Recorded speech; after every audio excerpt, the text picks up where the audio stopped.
Donald Trump has promised his fellow citizens a very busy Monday filled with executive orders and radical course shifts. What should we be paying attention to? Joining me to answer that and other questions, McKay Coppins, my colleague and a staff writer at The Atlantic. Andrew Desiderio is a senior congressional reporter at Punchbowl News. Asma Khalid is a White House correspondent for NPR and a political contributor at ABC News. And Zolan Cano-Youngs is a White House correspondent at The New York Times. Thank you all for being here. Last show before inauguration. So we're only a few very cold days away from Trump becoming president again. And I have to ask, Zolan, let me ask you, the decision to move the inauguration inside, that has to hurt a guy who really cares, as we know, about crowd size. It's a tough pill to swallow, right? I mean, look, about 8 years till the day when Sean Spicer came out and said one of the earliest times the administration tried to mislead the public by saying that the crowd size at Trump's inauguration was bigger than what photographs in reality basically said what it was. Right. This time he will have to move inside. We know that donors were also calling the Trump transition team today to try to figure out how they would make it inside the rotunda. But also crowd size may be why they moved this inside as well. Not just the dangerous weather, but we know that if you have some of that cold weather, it also increases the chance of a more thin crowd, which obviously the president-elect does not want. Right. McKay, any thoughts on if he's relieved or upset? I mean, you know, I bet he would have liked the parade, right? But honestly... Who doesn't like a parade? If I had the chance to be in a parade, I think I would be sad if it was inside. But look, because so much of his identity is wrapped up in the biggest ever, the most amazing ever, the greatest ever, these superlatives, you know, he does not want, and he knows about TV, he does not want camera shots of him standing in front of a relatively meager crowd of freezing people who, you know, aren't cheering as loud because it's so cold. I think he understands the kind of theatrics of it, the showbiz element, and that could have contributed. You know, he's also so sophisticated on these questions that he would remember that the first Obama inaugural was also on a horribly freezing day. Many of us were there, and we remember it. And he still had 1 million+ people. So he would know that on the news the whole day would be, look at this crowd and look at that crowd. It's interesting. It's interesting. McKay, let me stay with you, and I want to show you all something from 8 years ago from President Trump's first inaugural. Let's watch this. The crime and the gangs and the drugs that have stolen too many lives and robbed our country of so much unrealized potential. This American carnage stops right here and stops right now. Very dramatic speech, obviously. What sort of message should we expect to hear from Trump on Monday? Well, that speech, that clip you just showed, was really in keeping with the tone of his entire campaign in 2016, which was incredibly dark. It was painting a very kind of bleak vision of America. He said he alone was the one who could fix it. He sounded a lot of those same themes in this campaign, but when you talk to Republicans who are close to him, they are claiming that he will sound a more optimistic note in this inaugural. Corey Lewandowski, who was his first campaign manager, has been in and out of his inner circle, has said that he's going to be talking about prosperity and security and painting a more hopeful vision for the future. I will say that we should always take those things with a grain of salt, because the reality is, Republicans always want to project onto Donald Trump what they want to hear from him. We'll see if he tries to strike a more kind of morning in America, Reaganite message. It's not in his wheelhouse, but he likes to surprise people. Right. Asma, what are you expecting? Yeah, I mean, I think by and large, this entire campaign cycle has felt different than it did in 2015, 2016. I mean, 2015, 2016, remember he launched his campaign coming down that escalator, warning about Mexicans as criminals and rapists, said that Islam hates us. There was a lot of dark rhetoric. I would say, again, maybe some of the themes are there underlying this idea of putting through executive orders on day one around immigration. But if you look at some of his major campaign speeches, if you look at his own speech, even frankly, at the Republican convention, I do think tonally it sounded slightly more optimistic, I think. I mean, than he did in 2016. Andrew? Need to be careful there. Kinder, gentler Trump on Monday? Well, look, you talk to Republicans on Capitol Hill, and what they would say is, look, you won the election. You helped us win the election. You helped us win our races. You helped us get the Senate majority back and keep the House majority. And we won on these issues that you talked about, on border security, for example, and all these other things that Republicans feel like they are sort of, the public is with them on. And so their message to him that they have not been saying necessarily publicly is to just focus on sort of the policy details. And again, these are wonky Republicans who just want to start with the pen right away and start writing their budget reconciliation bills on border security, on tax cuts, and all that stuff. And these are the Republicans, like, for example, Senate Majority Leader John Thune, who is not a Trump Republican. He is not a MAGA Republican, has struck up a very close relationship and even friendship with John Thune in the name of achieving those traditional Republican policy goals. And the message from Senator Thune and others in Republican leadership privately has been focus on the issues that we won on.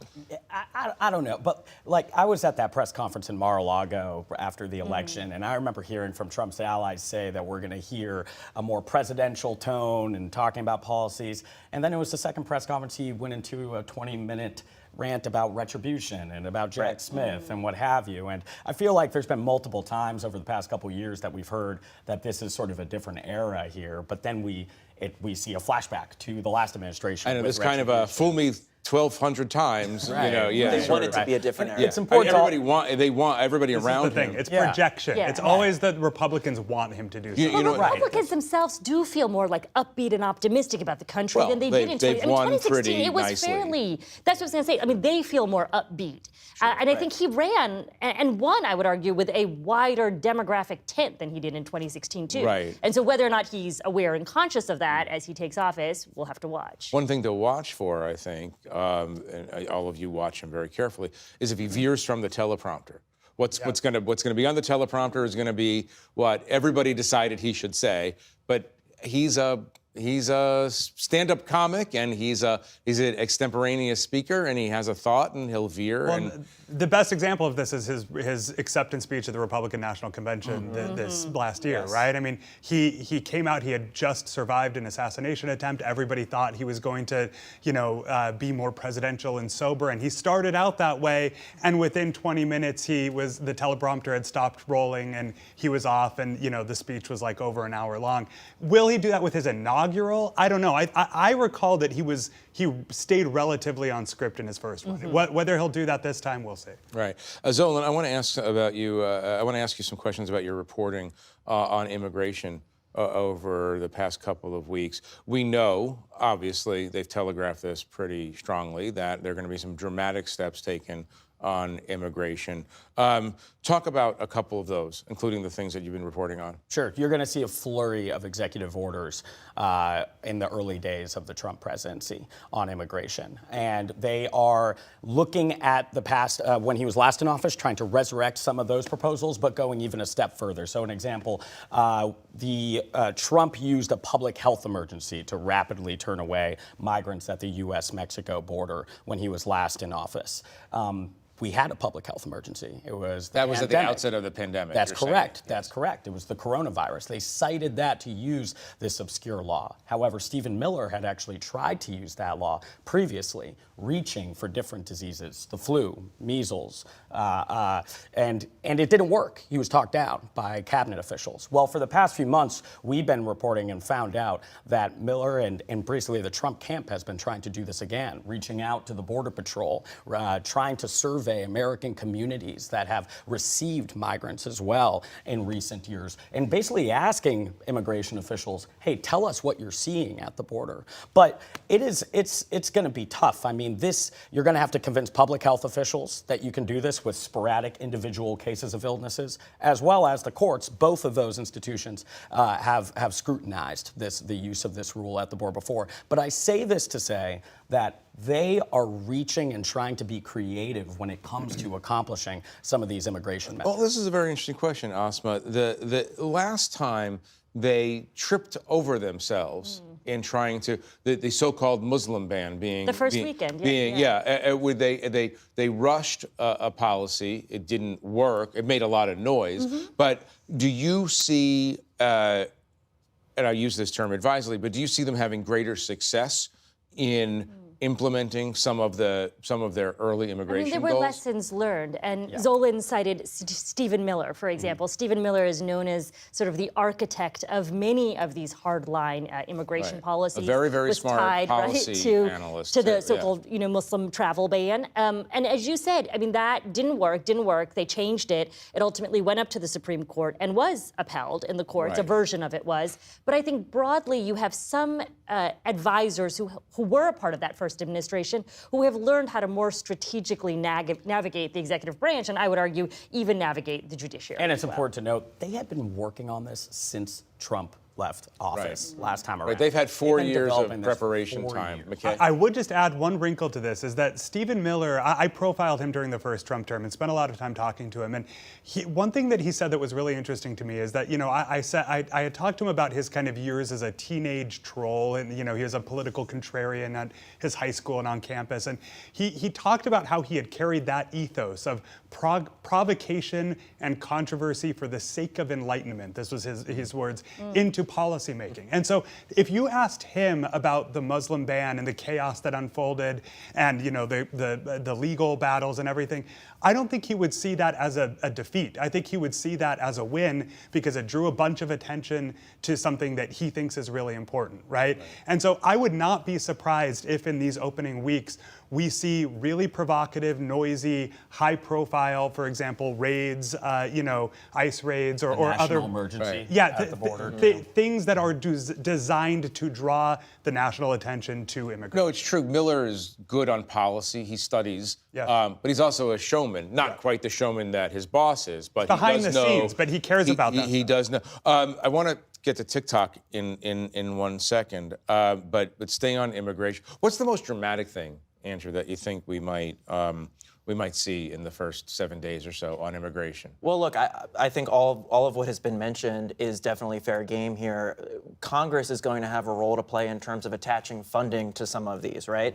I think if Congress takes too long with the budget reconciliation process to approve more border funding or more funding to help Trump execute some of these executive orders, he's going to realize that a lot of them are pretty meaningless because some executive orders, if it's a policy change, they'll have an immediate impact, right?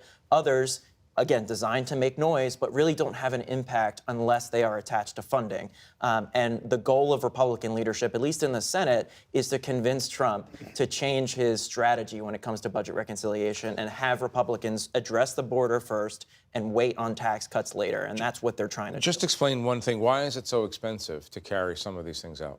Well, look, you need detention beds. ICE needs more funding.